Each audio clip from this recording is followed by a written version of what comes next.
Не семинар.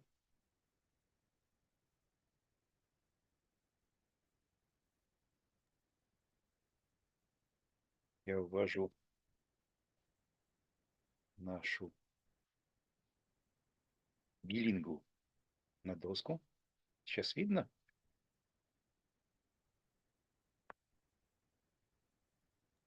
Да, отлично видно. Если мне память не изменяет, мы фактически остановились в прошлый раз между исповеданием Петра и последующими предсказаниями и упреками Петру. Давайте, может быть, начнем с 31 стиха.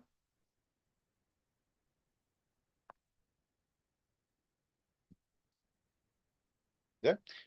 Правильно? 31 стиха нам сейчас пора начинать.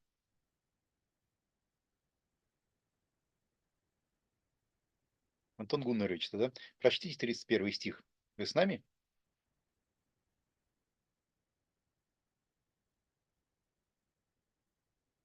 Да, могу прочитать.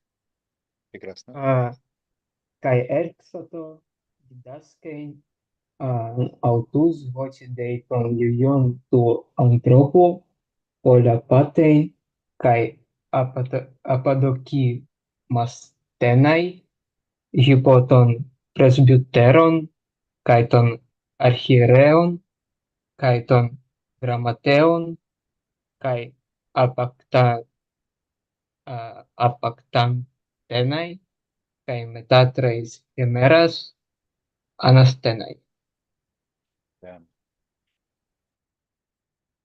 Он стал учить их, что нужно, чтобы сын человеческий, обратите внимание, это упало слово человеческий. Давайте установим. Претерпел тяжкие страдания и был отвергнут старейшинами и старшими священниками и толкователями Писания, был убит и через 3 дня воскрес. Но я здесь выделил 2 ключевых момента. Стал учить их. Ключевых для перевода, по крайней мере. Эрксото дидаской. Да? То есть, начиная с этого момента, начинается как бы новая глава в проповеди. Даже если какие-то предшествующие тексты, скажем, текст про то, что вот незачем ученикам сейчас поститься, а вот когда отнимется у них жених, тогда они будут поститься, даже какие-то предшествующие тексты и намекали, собственно, на страдания, то вот здесь момент нового начала. Мы договорились о том, что это любимая Марком Эрксато. Будем пытаться переводить, подчеркивать в нашем переводе. И, конечно, важную роль играет слово «дей», да? Это не просто пророчество про то, что с сыном человеческим случится то-то и то-то, то-то. Нужно, чтобы сын человеческий претерпел тяжкие страдания. Почему нужно? Почему? Дей. Потому что воля Божья такова, потому что так складывается сценарий спасения.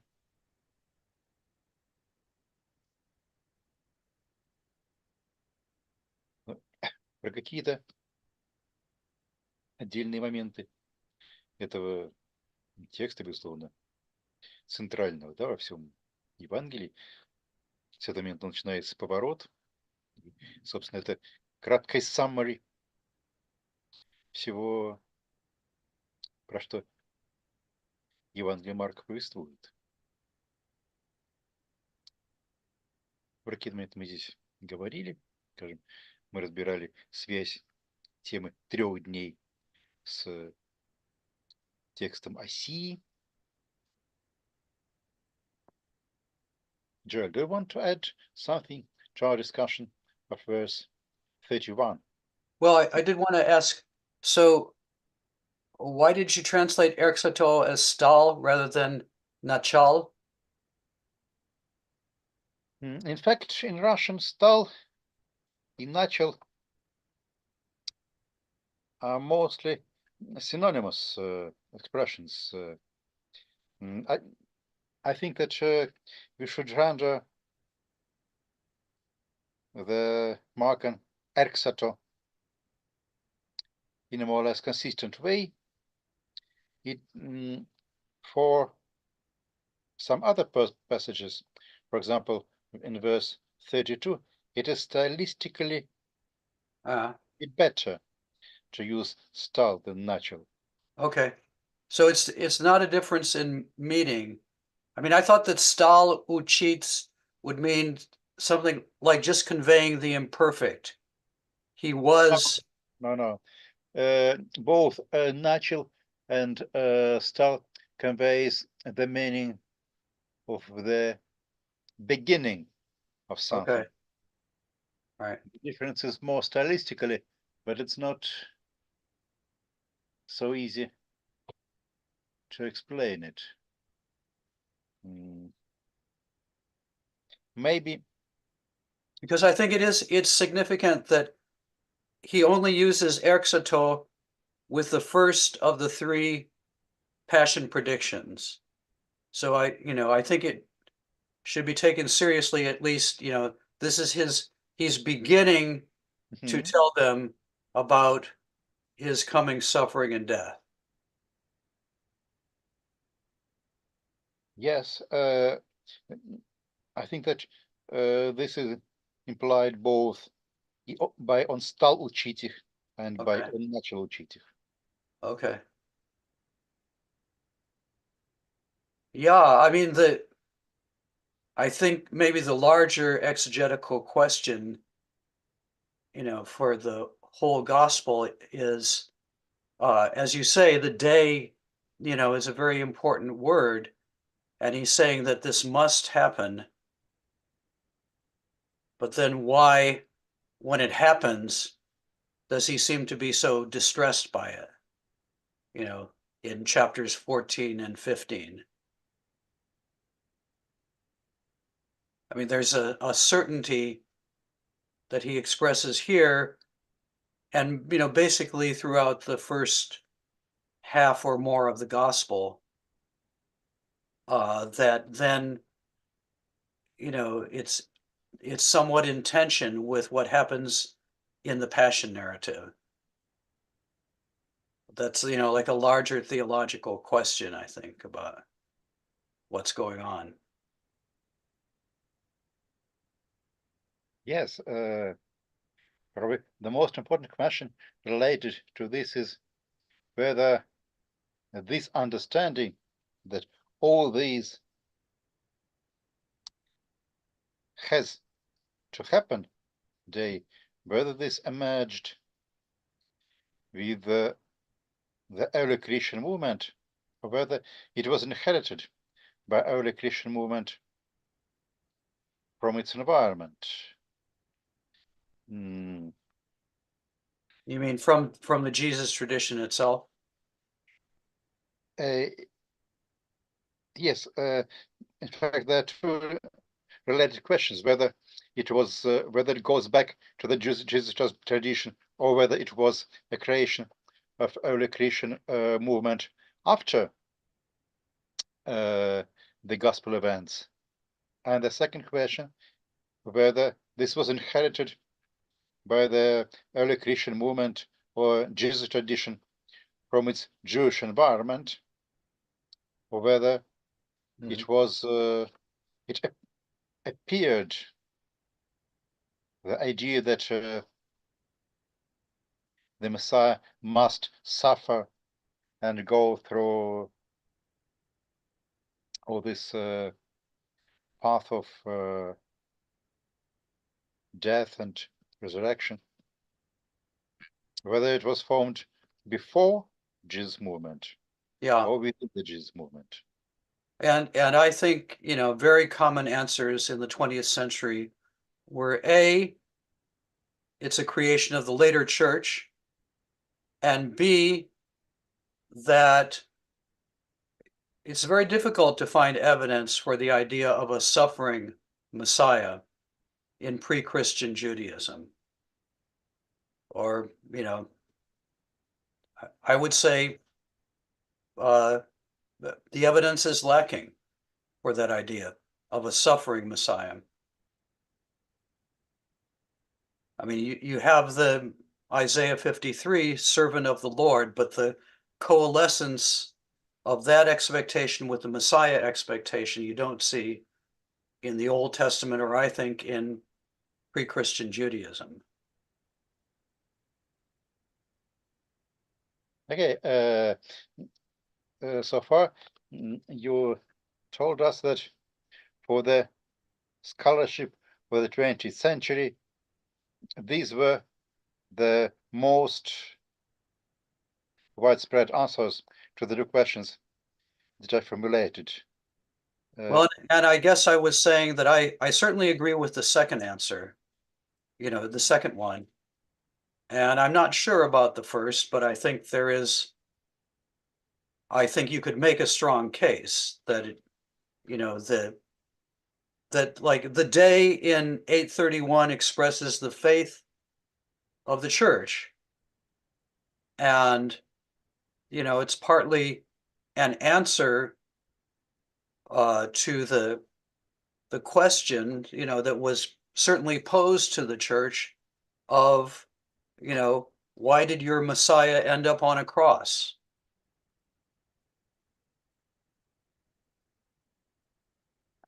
And the answer was, that it had to happen this way.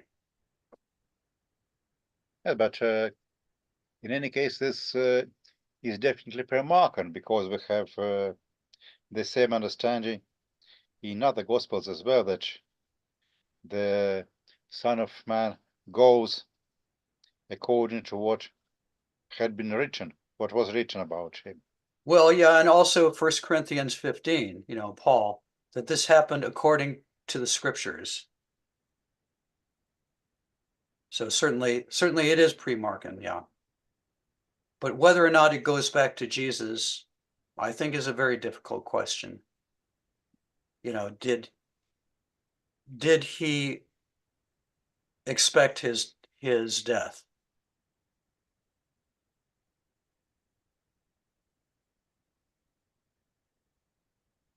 What do you think? I'm not a New Testament scholar. I mean, this is, I really haven't done much. I've written some on the historical Jesus, but I think historical Jesus speculation is very hard, because you can see that the church would have motives for wanting to affirm that Jesus knew everything that was going to happen to him. And you can see the later Gospels making that a stronger and stronger emphasis. So then the question is, does that mean that the whole thing was invented by the church, or was there some germ, some seed in Jesus's teaching? But I was taught by my teacher, and I think this is a good principle, that first, the Gospels are first of all a witness to the faith of the church, to the faith of the particular evangelist who wrote them. And the person who wants to claim that something in them goes back to Jesus has to assume the burden of proof in the face of what we know is the tendency of the church to read things into the story of Jesus. And it seems to me it's very difficult to go backwards like that. Sometimes you can, and especially when it's a matter of Jesus saying things that caused problems for the later church. The so-called criterion of dissimilarity. But when there is something ascribed to Jesus that comports with the faith of the later church, then there's a question, and so it's a difficult problem, and that's why I haven't done too much historical Jesus research. Okay. By the way, you mentioned your teacher, and I never asked you who were your teachers, and who was your teacher?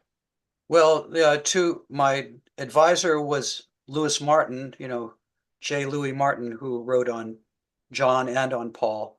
And then Raymond Brown was the other one. And it was really, I learned a lot from both of them. I think I kind of learned to do exegesis from reading through Brown's John commentary. But it was Martin who emphasized the backward nature of starting with the Gospels and trying to work backward to Jesus, but starting with the assumption that the Gospels are a witness to the faith of the church. I can guess that it was he whom you had in mind when you spoke about your teacher a couple of minutes ago, because this doesn't look very much like Raymond Brown. Oh, yeah, Brown was more optimistic about the historicity of the Gospels, and especially about the Gospel of John, that there were historical elements in it. So, yeah, they had a slight disagreement about that, I think. But John also, Brown also saw the Gospel of John as, he thought it had a core of historical tradition, but then of course that's elaborated in line with the later experiences of the particular community that the Gospel was written to. And in that, he and Martin agreed.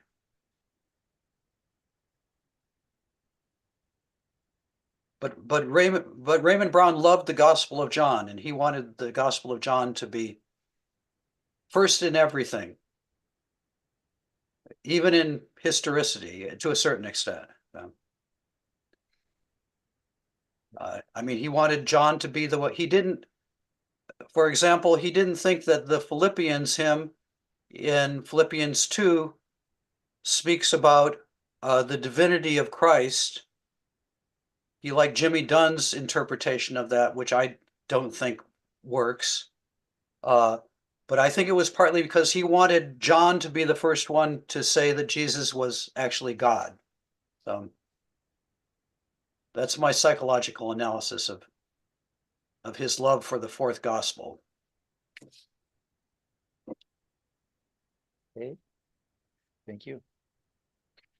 Прежде чем перейдем к 32 стиху, вот по поводу 31 стиха, который является, почти что и физически находится в центре Евангелия, и по сути представляет собой его краткое summary.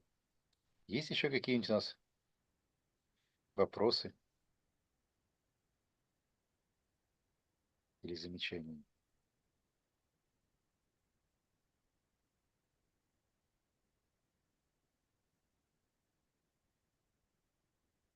Давайте перейдем к 32 стиху. Антон Гуннарович, вы с нами? Тогда 32 стих ваш. Kai peresie ton logon de lalei, kai proslabomenos propetros auton erxoto epitiman auto. Да, он говорил все это прямо, ничего не скрывая. Здесь, конечно, поскольку речь идет про какие-то ключевые тексты, то по поводу каждого слова стоят какие-то вопросы, да? Паресия, чтобы передать все значения, возможные коннотации этого слова, перевел это прямо, ничего не скрывая. Мне кажется, это может быть и длинно, но хорошо. Ну, собственно, паресия может иметь как бы два измерения. Паресия, то есть прямо ничего не скрывая, одно измерение, которое я сейчас пытался выразить, другое измерение паресия публично, да? Они совпадают с другом частично, но не полностью, да? Можно что-то говорить публично, но прикровенно. Можно что-то говорить откровенно, но узкому кругу. По-видимому, здесь имеется в виду, что речь идет откровенно, но узкому кругу.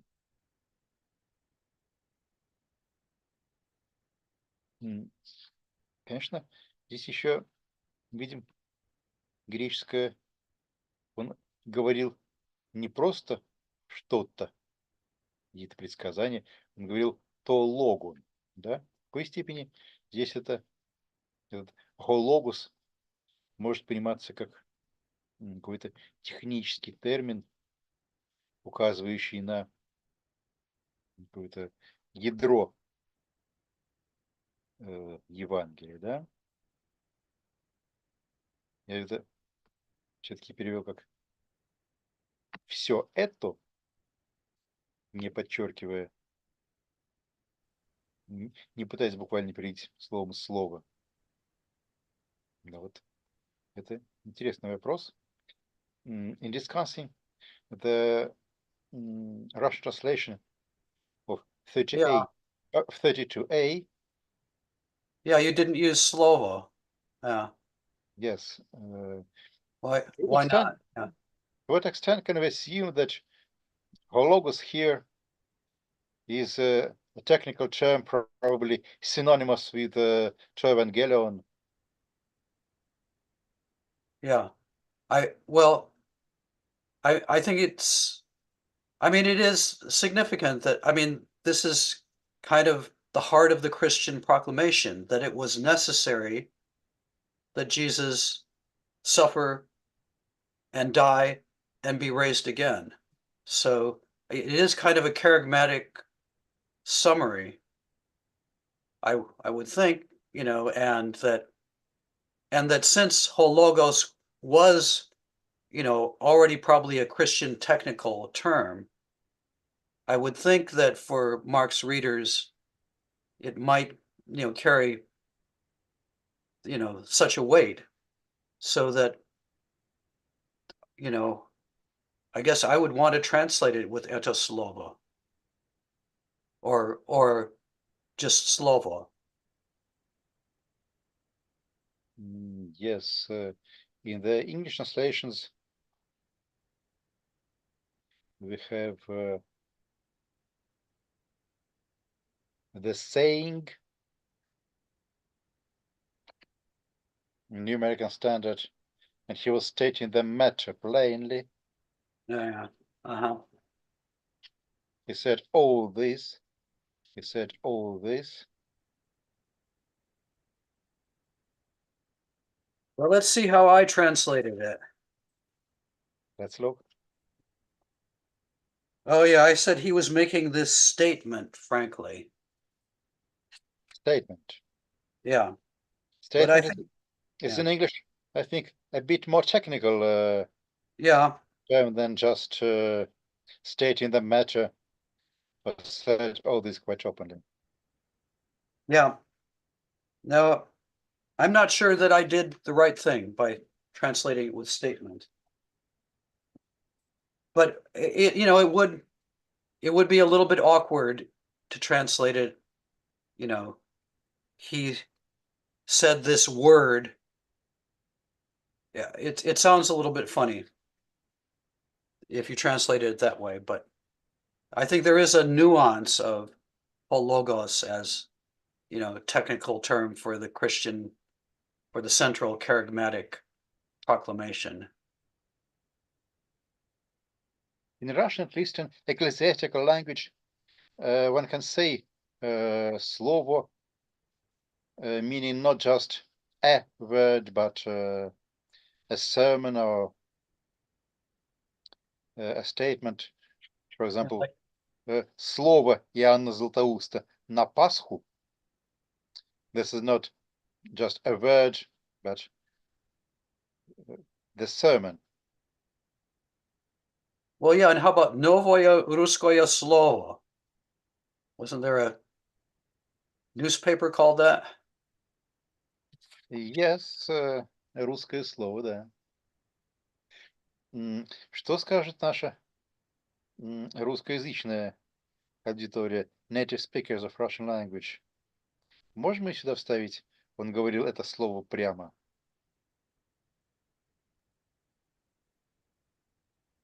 Это было бы очень хорошо как-то действительно подчеркнуть, но как это согласовать, вот синтаксически непонятно. Говорил слово прямо не очень. А может быть, говорил эти слова? Потому что Эти, действительно говорил это слово, ну, немножко архаично, да, получается красиво, но немножко так, может быть, он говорил эти слова прямо? Так это и требуется, вот указание на керигму первоначально, то есть архаично. ну да, но дело в том, что как раз эти слова мы как бы на уровне лексики сохраняем связь с греческим логос, но теряем то самое, что хотели передать, потому что эти слова по-русски не воспринимаются как какой-то технический термин, относящийся к какой-то конкретной керигме или statement или что-то еще. Ну да, тут же как слово, там слово о законе и благодати, например. Вот, например, да, Да, корпус.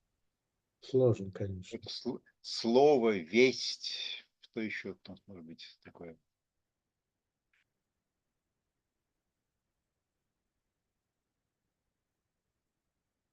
Надо подумать. Ну да. I mean, Mark does use hologos in this kind of charismatic sense in other places. Мгм. In hold on a second.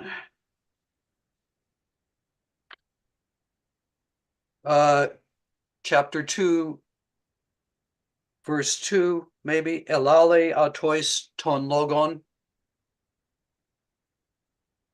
Wait a second. Yes. And Говорил- also the next one, 4:14, from the interpretation of the parable of the sower, hosperon ton Thank- logon spere. Yes.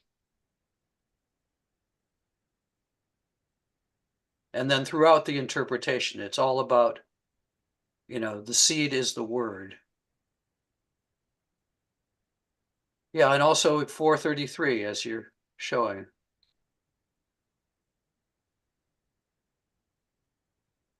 And what did I do in 4:33? It's a good question. I don't know. I forgot.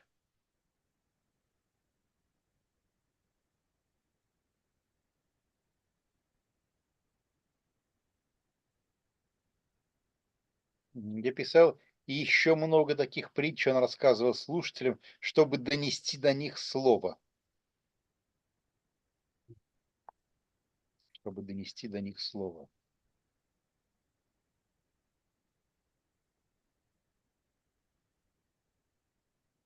And what did you do in 4:14? In 4:14.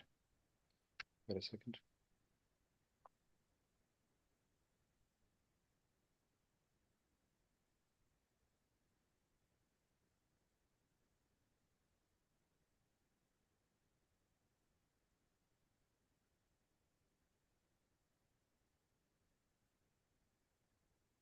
Сеятель сеет слово. Okay. Yeah. Для русской притчи о сеятеле это уже совершенно устоявшаяся передача. Госпер Антон Логан Спайрей.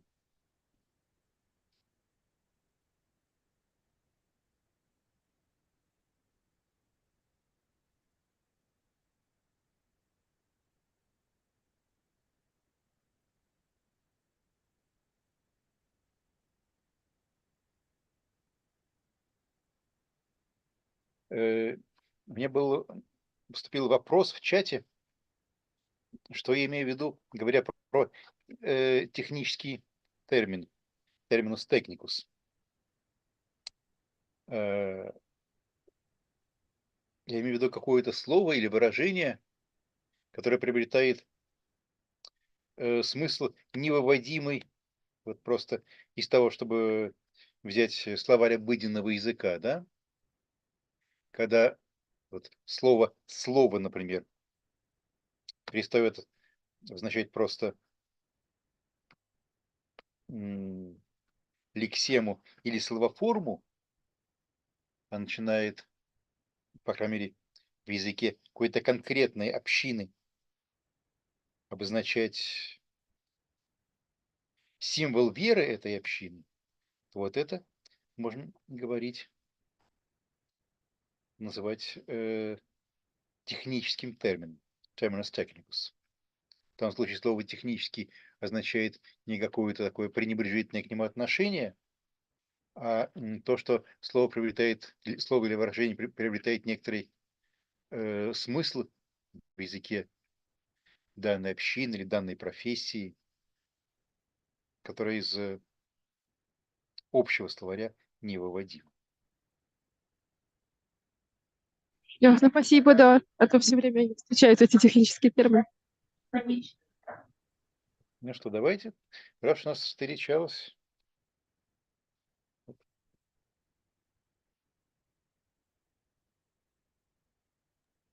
Говорил это слово прямо.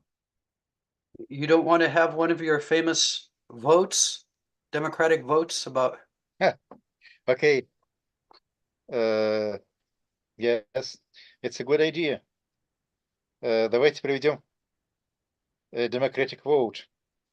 Кто за то, чтобы сюда поставить слово?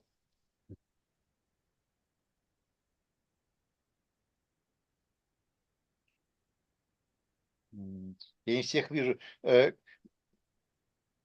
Кто-то может поднять руку, например, у себя просто компьютерным образом, если вас нет на экране. Хорошо. А кто против того, чтобы вставлять сюда слово?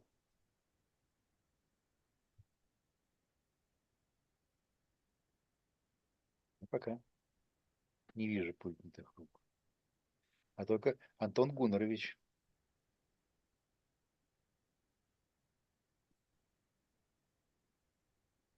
Ну ладно, все равно демократия у нас в данном случае на стороне Джоэля.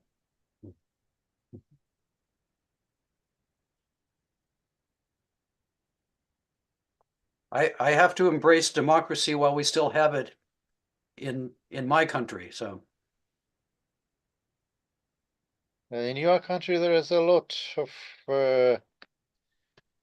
systems of balances, counterbalances, and checks. So it's not so easy in your country to eliminate democracy. as we say, from your mouth to God's ears. Okay. Let's hope that that this word from my mouth would reach his ears. On logon.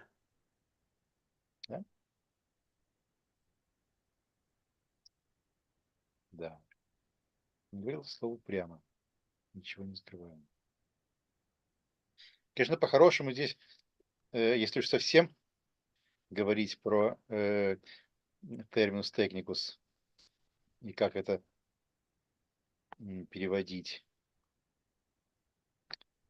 Конечно, он стал возвещать им этот символ веры открыто, да, потому что, конечно же, то, что мы здесь сейчас видим, это действительно некий такой первохристианский символ веры. Может быть, кстати, не говорил, а возвещал? Тогда будет немного за счет стилистического сдвига немножко меньше будет вот такое немножко архаизирующее русское слово. А вот в чате отличное предложение. Возвестил это слово открыто или возвещал это слово открыто. Возвещал слово открыто. Окей. Возвестил. Возвещал. Another thing I think is quite important here is that parousia, right? He says this openly, as opposed to, we've just had in verse 30, the first of several usages of epitimao, Мгм. and there it's used in conjunction with not saying anything to anyone. So there's secrecy, messianic secret motif in verse 30, but then in contrast, this verse 32 is said openly.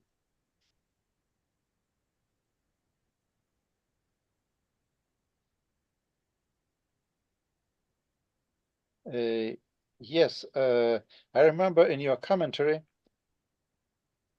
there is a discussion whether parousia here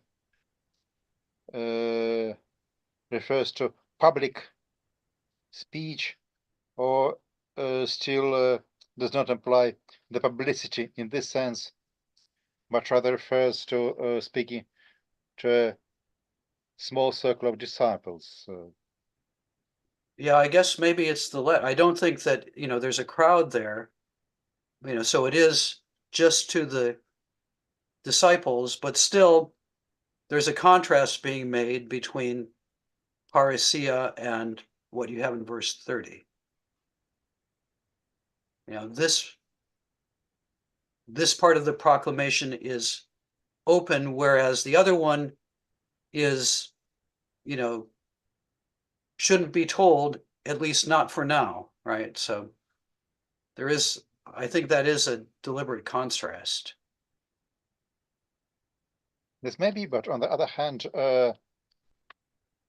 these two things do not contradict each other, because in verse 32 he announces this logos openly, parousia, to the closed circle of his disciples, while in verse 30 he tells them not to disclose this messianic secret to anyone outside of the closed circle. So in some sense, here within the closed circle, his messianic dignity is also declared parousia, and parousia here does not necessarily imply that the disciples are to preach this at this moment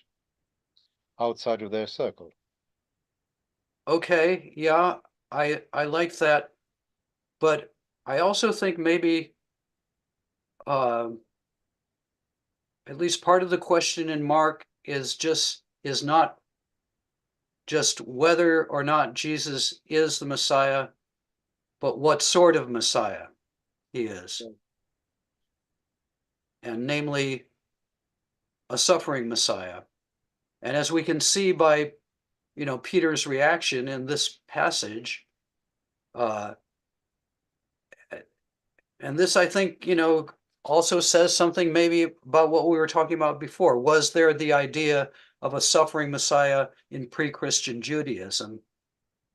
Peter can accept and embrace the idea of Jesus being the Messiah, but the idea of a suffering Messiah is a problem for him.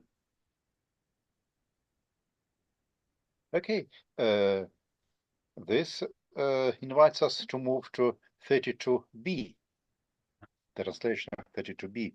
We have already read the Greek text. Петр отвел его в сторону. Я думаю, что, наверное, это здесь более-менее правильный перевод для прослабоменус.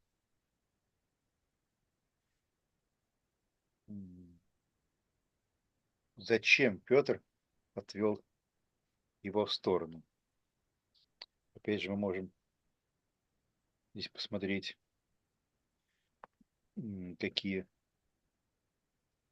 у нас бывают употребления для сламбана. Сламбана май.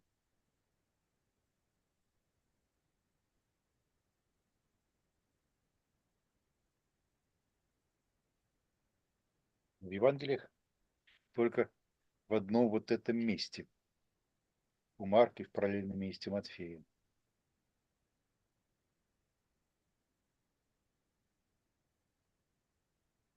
В деяниях, что вот иудеи, отойдя от толпы в сторону,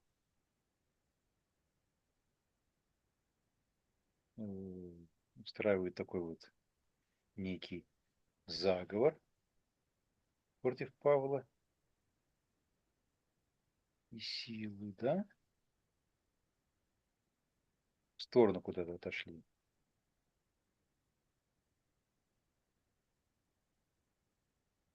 Вот. Он Аполлос, да, он проповедовал в синагоге, а Акила и Прискилла его отвели в сторону и объяснили ему, в чем заключается путь Господень. Да?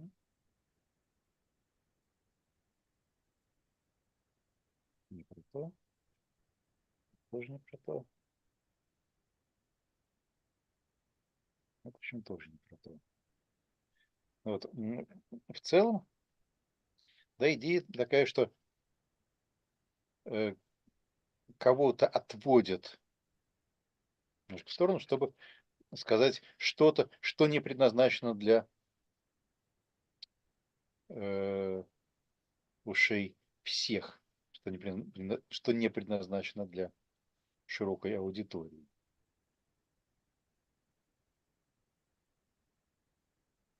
И зачем здесь нужно Петру отводить Иисуса в сторону учеников, это отдельный вопрос, тем более, что, видите, дальше, прежде чем отреагировать, достаточно жестко отреагировать на слова Петра, Иисус вот эпистрофейс, кайдонтус матетас, да, то есть Петр хочет создать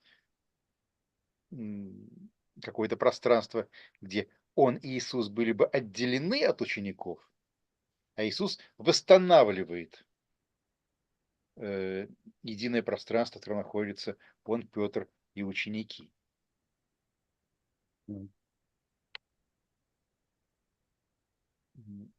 Сейчас давайте вернусь к нашему тексту, нашей билингве.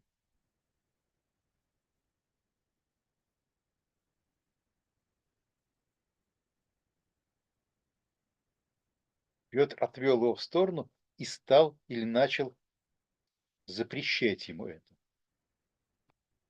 Это тоже очень интересный момент, потому что мы раньше здесь видели, что почему Эрксато в 31 стихе, потому что дальше еще там многократно Иисус будет учить своих учеников тому, чтобы, что Сын Человеческий, ему должен претерпеть какие-то страдания и так далее. Эрксато как начало чего-то, как первой стадии чего-то. Мы нигде не читаем, не слышим, что Петр дальше продолжал бы что-то такое делать. И вот здесь потом сейчас задам вопрос Джоэлю, насколько здесь можем видеть какие-то отголоски полемики внутри раннехристианской общины. Да? Ну, конечно, последний из важных вопросов, связанных с этим местом, это как переводить эпитимао. Вот мы уже смотрели на это употребление этого глагола в прошлый раз. Вот, и видели связь, особенно как раз у Марка, этого глагола с контекстом экзорцизма. Вот, но у нас При этом на уровне просто глагольной семантики эпитема означает, что кто-то кому-то повелевает прекратить что-то делать. Вот, поэтому у нас там есть разные переводы. Кстати, у нас синодальный перевод, допустим, здесь что пишет. Петр начал прикословить ему. В английских текстах he rebuked.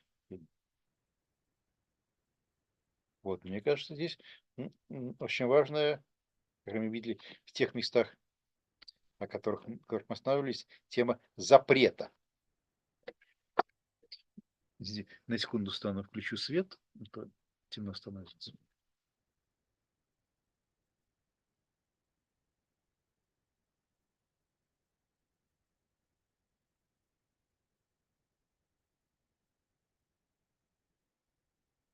Yes. So with regard to 32b, I formulated at least 3 exegetical questions that may be relevant for the translation. When regarding proslabomenos, it seems that this proslambanomai means that someone wants to bring his interlocutors to a safer place to talk privately about something. And it seems to me that this proslambamenos may somehow be related to the beginning of the next verse. Jesus turns around and looks at his disciples. It is as though Peter wants that his dialogue with Jesus was a very private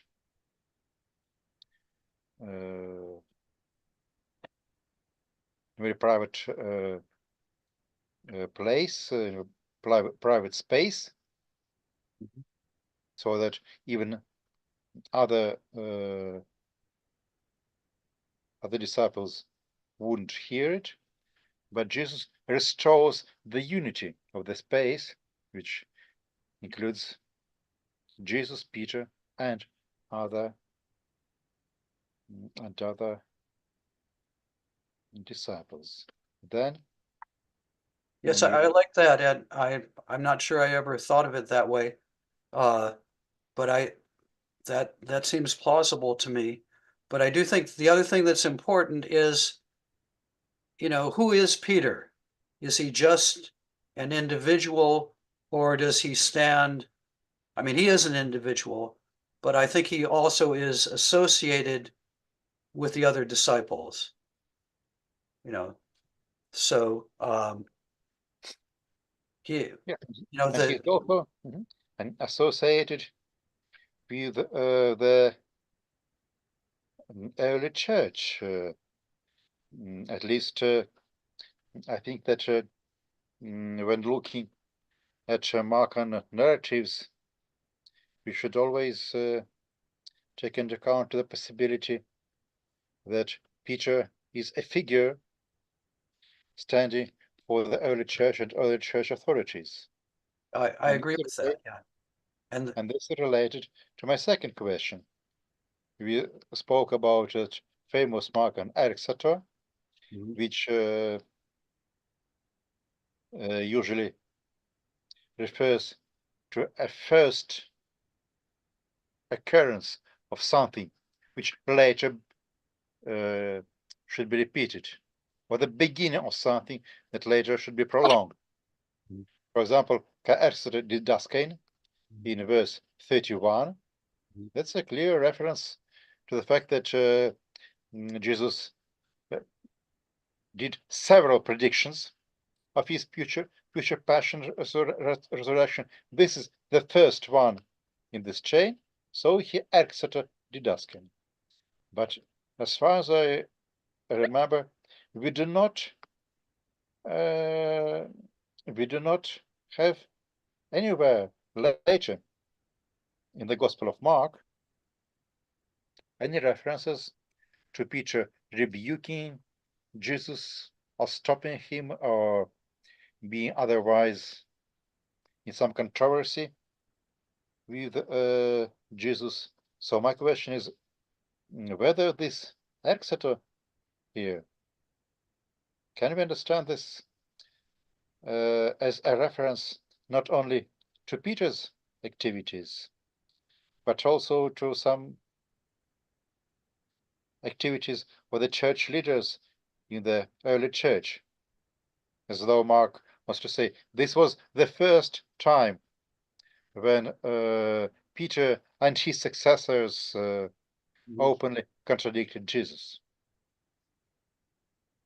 Yeah, that's interesting, and it reminds me. I think we talked about this before. There were some very anti-disciple interpretations of Mark that were current, in especially in American scholarship in the 60s and 70s, and people tended to identify Peter, with the official church that people were rebelling against. And I do think that Mark is, well, he's certainly more negative about Peter than Matthew is. I think Matthew does, preserve the essence of this, but he also exalts the picture of Jesus. Of Peter, you mean? Yeah, of Peter, I mean, yeah. But you may be right that there's, that Mark is also echoing church controversies in his own time, and I've argued that Mark is from a Pauline stream of influence, so this could reflect the tensions between Paul and Peter, which we know about from Galatians. Yeah, but the question probably is even more on grammatical side. What other interpretation can we give to this exeter in this particular place? Well, you could argue for, Either, I mean, some people say that erxito plus an infinitive is equivalent to an imperfect. In other words, he began speaking, and the began refers to just that particular speech. I don't, I resist that interpretation, but sometimes it seems to me it's clearer that the erxito really means erxito than other times in Mark. I guess the other thing I would think of is, in a broader sense, maybe like when the other passage when Peter is really especially highlighted is in his denial of Jesus in chapter 15. Now, he doesn't rebuke Jesus literally there, but he in some sense he distances himself from Jesus in chapter 15, by denying that he's a disciple. So if you want to broaden the sense of epitimon, then you could include what happens in his denial of Jesus in chapter 15. But it doesn't correspond to the literal meaning of epitimon. yes, and that's let's look at other cases of erxeto in Mark. Mm-hmm. I take just this form.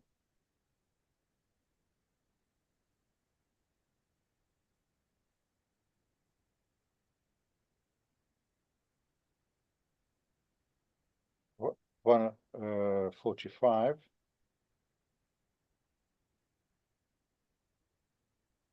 45. That's the leper.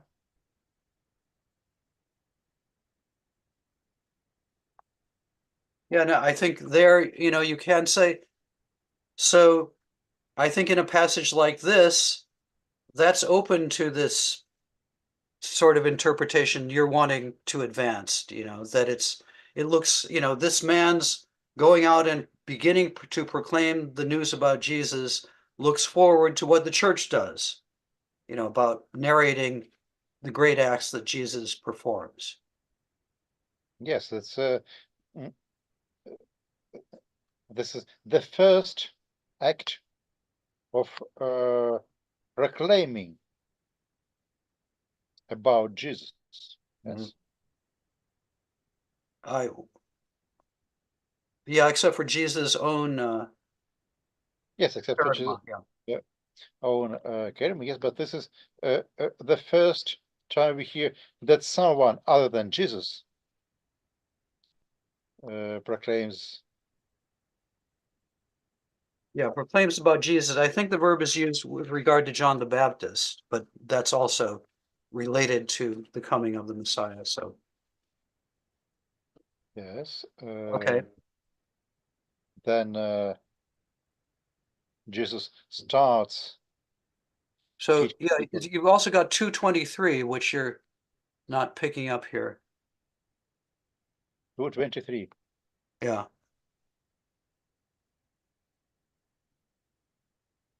Yeah, that one's a little bit more difficult for you. Yeah. Hoi mathe taio tu erksanto, hodon poyen. Talking about the disciples moving through the wheat field and beginning to make a path.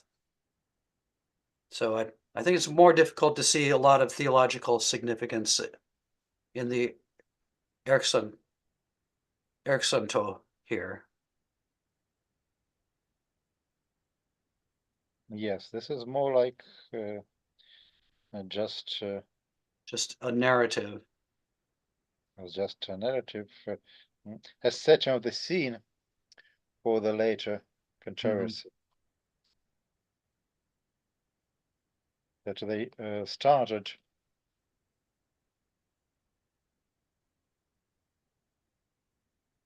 started tilling and eating, and this set the scene for the following dialogue.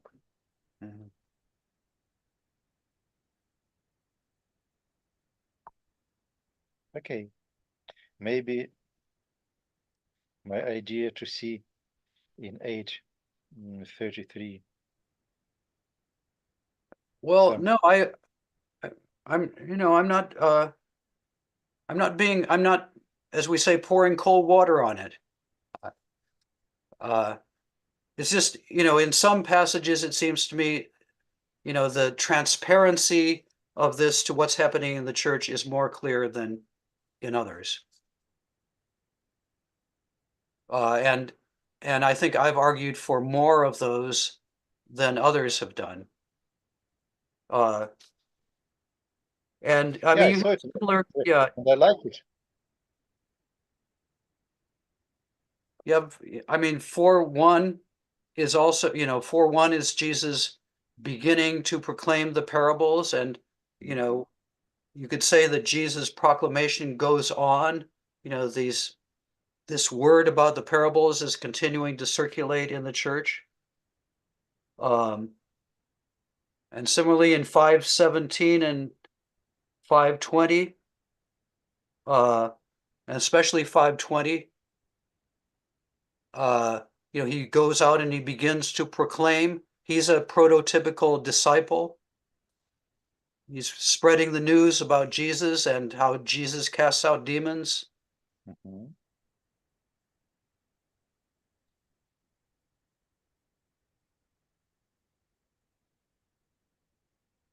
Well, yeah, then you have 6:2 and 6:7. 6:2 is he began to teach in the synagogue. And I think that's probably more of a stage setting one, like whatever that one was that we looked at before, 223. But 6, 7, he began to send out the disciples. Jesus is still sending out disciples. So I think that's a more transparent one.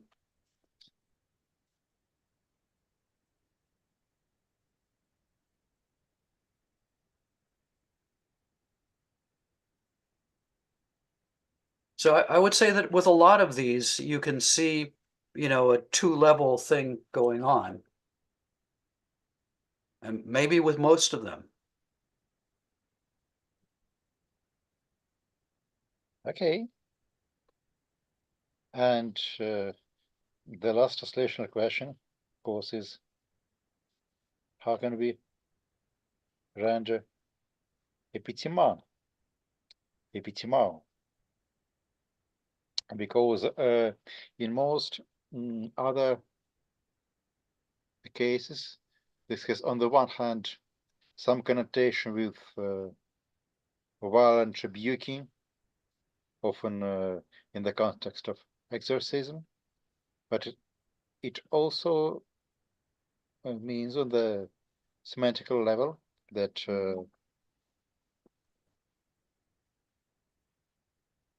that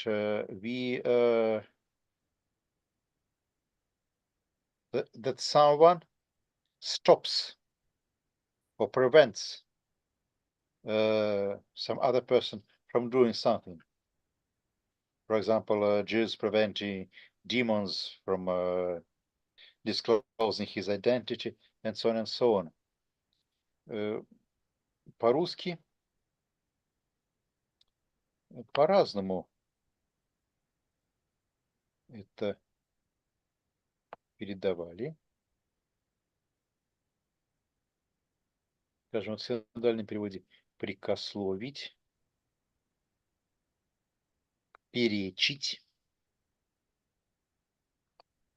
Мне кажется, что прикословить и перечить может быть не совсем то, что подходит здесь для всех остальных контекстов, которые мы здесь в Марке видели.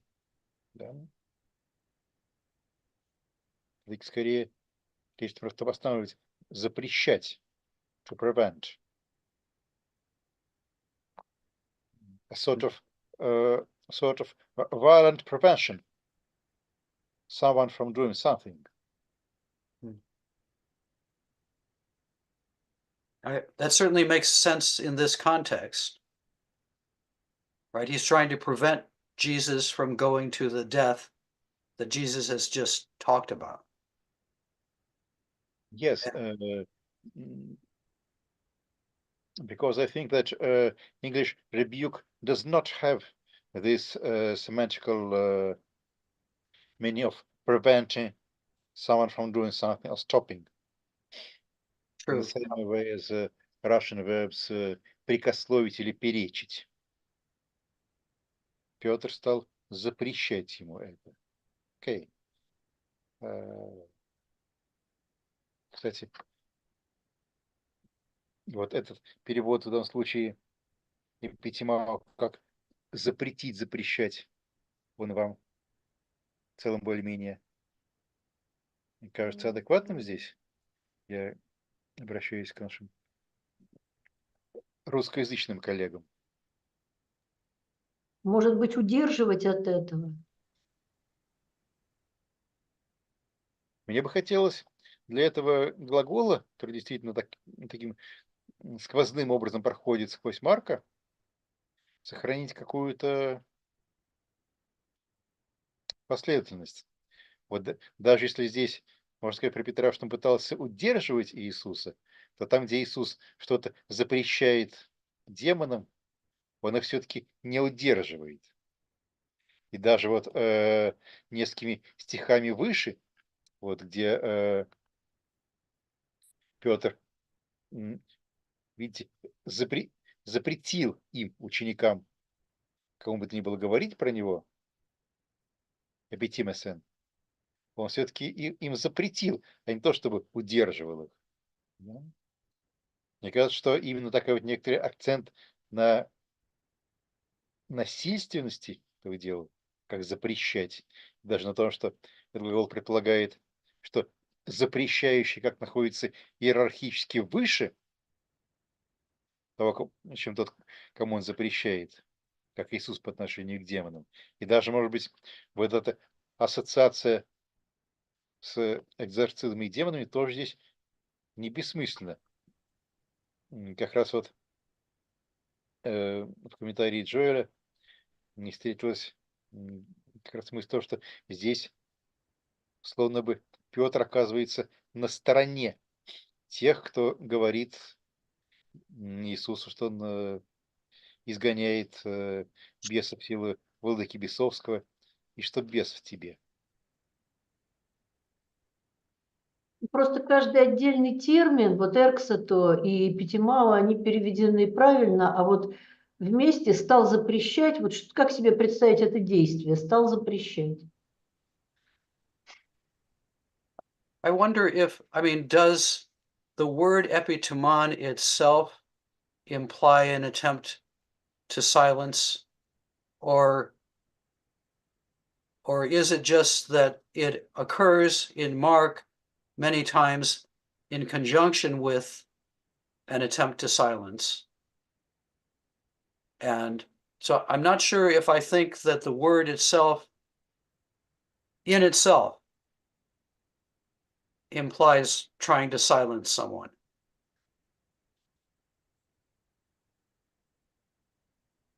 I mean, it's Mark's translation of ga'ar from, which we talked about, and Maria could tell us more about, and Мгм.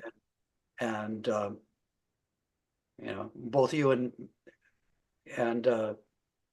Maria probably could tell us a lot about that word. I don't think in the Old Testament it implies silencing. It's just you know you're speaking negatively to somebody, and I'm just wondering if that's also the sense in Mark. You're speaking negatively, and sometimes that means that you want them to be quiet, but not necessarily because the word itself means that.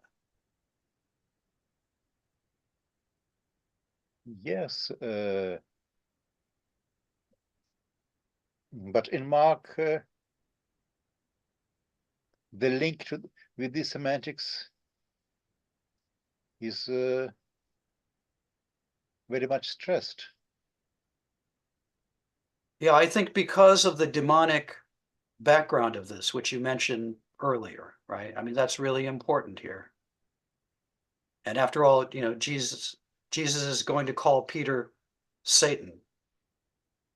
So the this, even though this is not an exorcism, it's being described in terms like an exorcism, just like, the healing at the end of chapter 7 was not, it was a healing of somebody who has some sort of difficulty speaking, but it was described as if it were an exorcism, or in terms that evoke exorcism.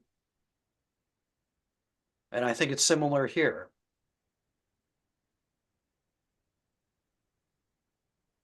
Yes.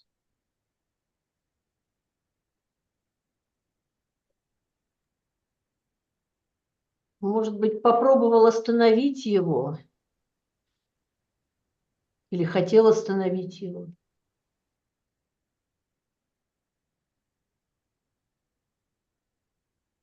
Но это, мне кажется, как раз какая-то такая попытка немножко стилистически сгладить именно тот парадокс.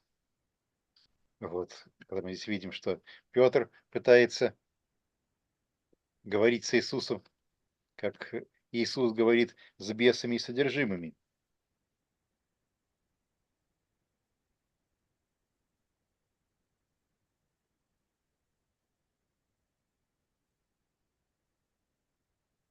Вот у нас, если смотреть просто по Марку,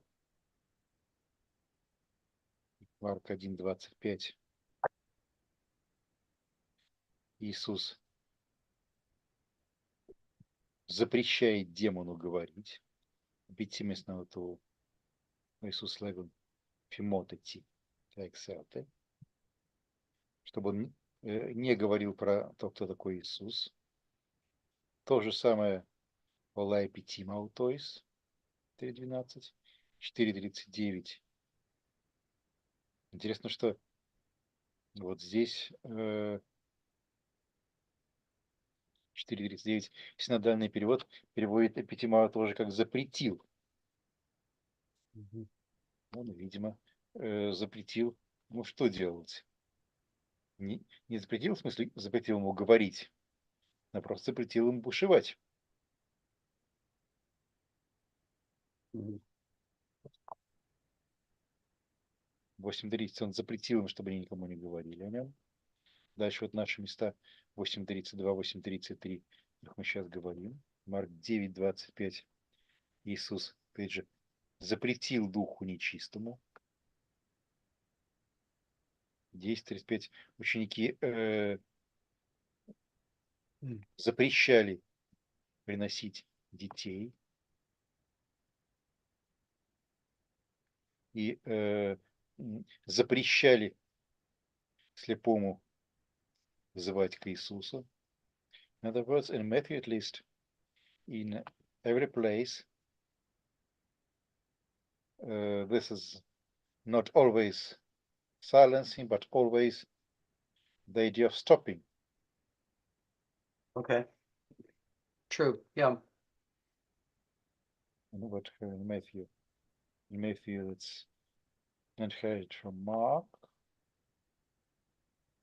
The same thing. It's the same thing.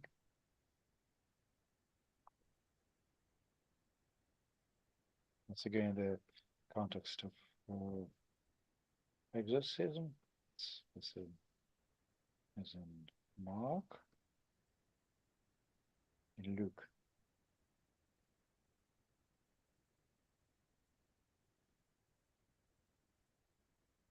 Епитимисен операто. Это примерно как он запретил ветру, да? Он запретил горячке, запретил ветру бушевать и запретил горячке причинять ей вред. He also stopped the fever, not just rebuked, I think, but told the fever to stop. Okay. Maybe.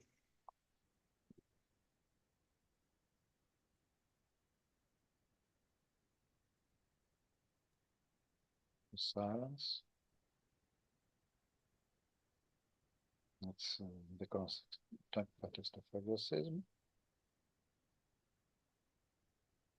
Ну вот в чате написали, попытался запретить ему. Может быть, действительно попытался или попробовал запретить, или хотел запретить ему. Все равно чем-то придется пожертвовать.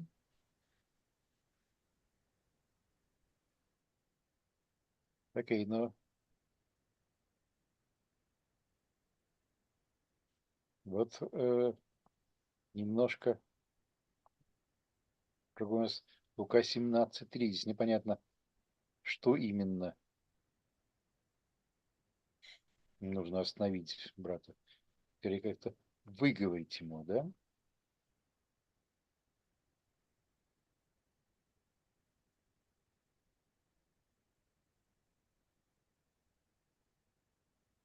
Хотите запретить?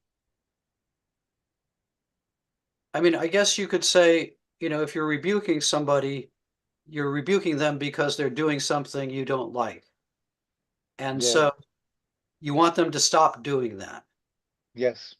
So maybe, implicit in the idea of rebuking is stopping somebody from what they're presently doing. Yes. But here we come to the very essence, the core of this verse. What is exactly that Peter wants Jesus to stop or to prevent? I think that there are at least two possible interpretations here. Either Peter wants Jesus not to go through this path of sorrows, death, and so on, or Peter tries to prevent Jesus from speaking about this openly. Both interpretations have probably some arguments in favor, but these are different interpretations. What is your opinion?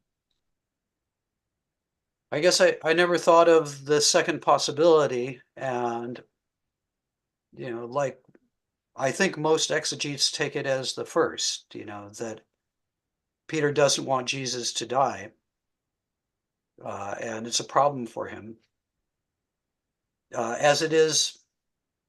I mean, he also is upset by it in chapter 15, and you could say that he's thinking about trying to prevent it, when he goes and he hangs around, and then is identified as a disciple of Jesus. Yeah, I'd like to know what the case is for the other interpretation, that Peter is just upset with Jesus saying this thing openly about how he's going to suffer and die.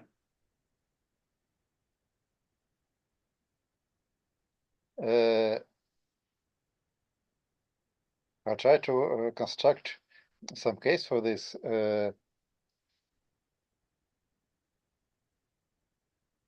You have sort of parallelism between epitiman here and epitiman earlier in the verse where Jesus tells the disciples not to disclose his identity. Okay. Quite often this is somehow related to someone stopping or preventing disclosing something about Jesus. And then maybe some case for such interpretation may be provided by this proslabomenos. Okay. Today, proslabomenos introduces some idea of secrecy in the whole Okay. scene. Yeah, that's interesting. Yeah. I guess, partly at the back of my mind is I do think the idea of a suffering Messiah was paradoxical in the world into which early Christianity came. And so, it's partly just that history of religion's background that makes me and probably others think that the real problem here is that Peter doesn't have a problem with identifying Jesus as Messiah, but he has a problem coupling that with the idea of Jesus suffering and dying and not being a triumphant Messiah like in Psalms of Solomon 17. And I guess it also, seems to me that what Jesus says is very important, ou phrones ta tu theou, Allah ta ton anthropon. That this conventional messianic path is not God's will. God has a paradoxical will that the Messiah should die rather than triumphing.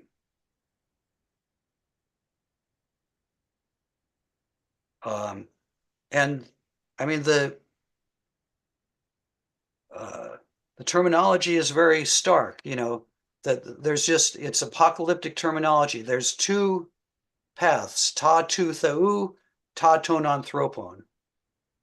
And to be on the side of ta ton anthropon is to be in the realm of hos satanas. You know, that's a very stark dualism, which I think corresponds to the stark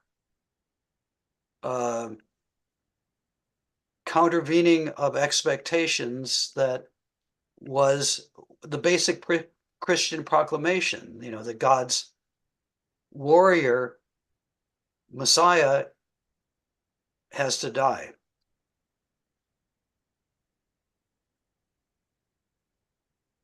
So that would be my justification of that interpretation of what's going on. Yeah, I understand this is the traditional interpretation, traditional both for church traditions and for the tradition of scholarly exegesis of this passage. But let's once again return to the semantics and the meaning of epitimao.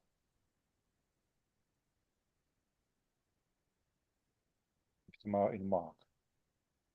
Let's look at this passage once again. Mark 1:25. Demon is currently doing something that Jesus wants to stop.